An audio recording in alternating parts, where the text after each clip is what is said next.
Kristinn Hrafnsson á línunni frá Lundúnum. Sæll Kristinn. Og þú blessaður.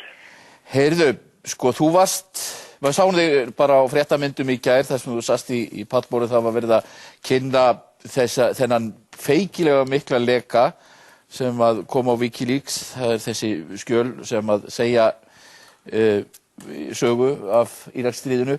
Segðu mér bara svona örstutt, hvað finnst þér að vera í bitastæðast í þessu?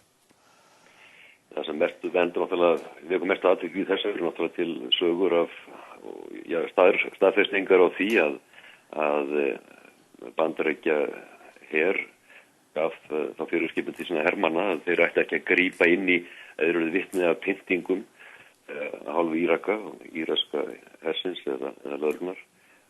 Slík bein fyrirskip er náttúrulega býsna alvarleg og hefur vakið einna mesta athygli í þessum gögnum.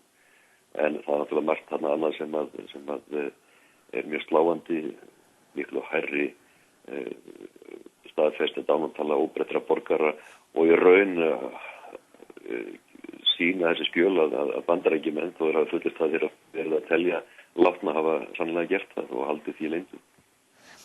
En segðu mér, þessi skjöl er að vekja ofboðslegan eftirtekt í heiminum. Maður sér það var nánast eitt aukablað með Guardian og svo framvegis. Já, ég er svona rétt að renna yfir til að mynda bresku blöðin hér í morgun og það sem hefur verið að birtast á vefnum og þetta er gríðarlega mikil umfjöllun en það eru þetta sláandi upplýsingar. Þarna er verið að gefa fylleri mynd af því sem að gerðist í Írak og það eru nýjar upplýsingar þarna af hörmungum og voðaverkum.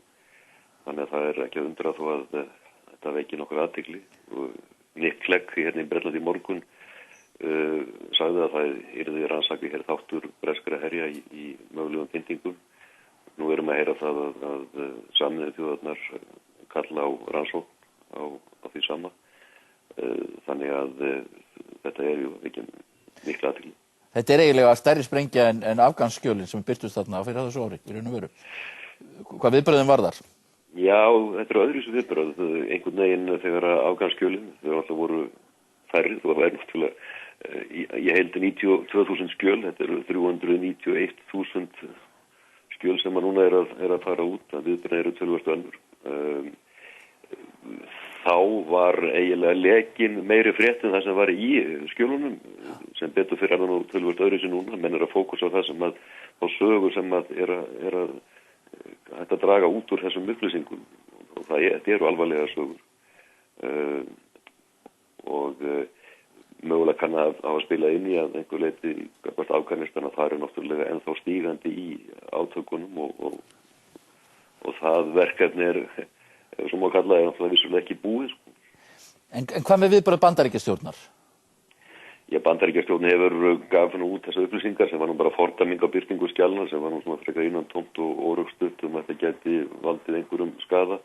Það er lítið að segja það hafi ekki verið meira viðbrögð en það í reynd.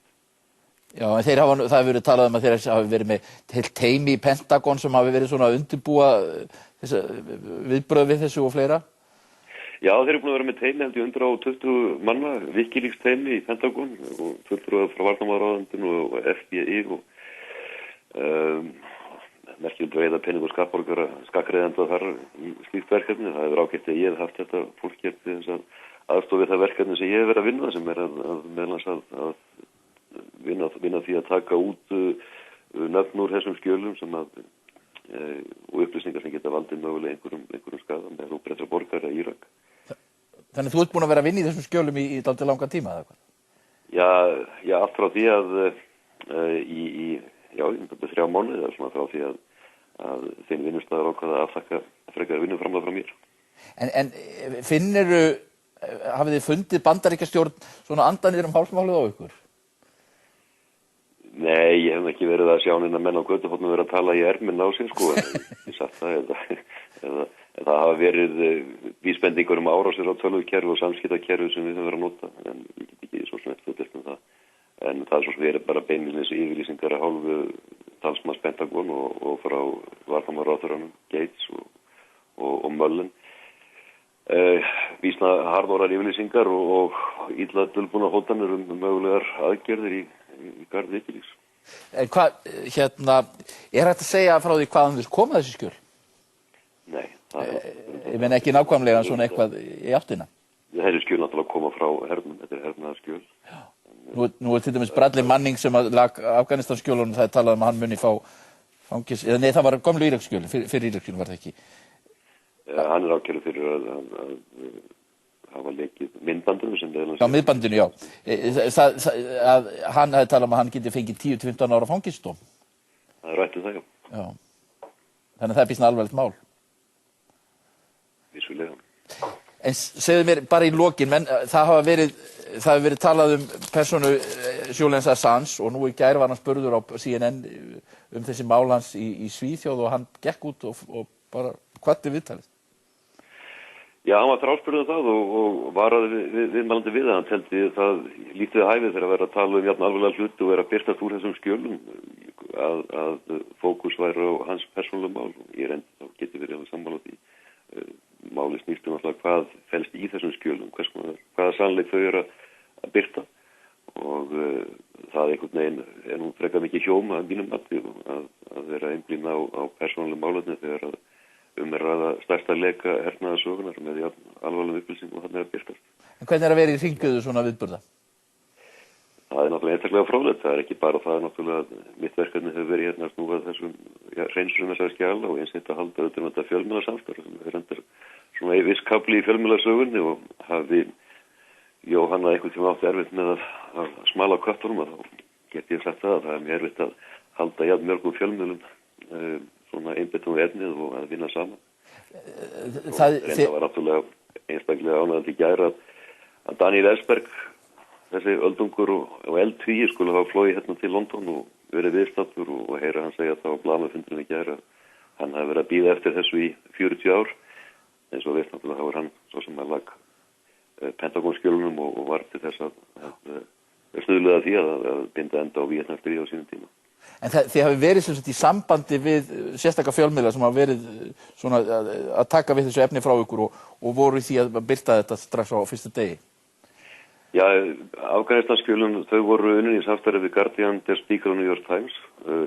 Með þessi skjölu þá var náttúrulega fjölgað í hópi fjölmiðla í gegnum stofnun sem er hér og heitir Bureau of Investigative Journalism. Þar var unnin þáttu fyrir Dispatches á Channel 4, það var unnin efni fyrir Al Jazeera, sænska ríkissjónvarpið hafði aðgang, nú fleiri fjölmiðlar koma aðeins, Le Monde og ABC í Ástralíu og fleiri með einum öðrum hætti, þannig að þetta hefur verið býsna svona flókin samsetning og það er þetta mjög spennandi verkefni. Þakka þér fyrir Kristinn, kærlega. Takk fyrir. Við ætlum að heyra hér eftir í Magnúsi Bjarnasyni, ræða við hann Evrópusambandið.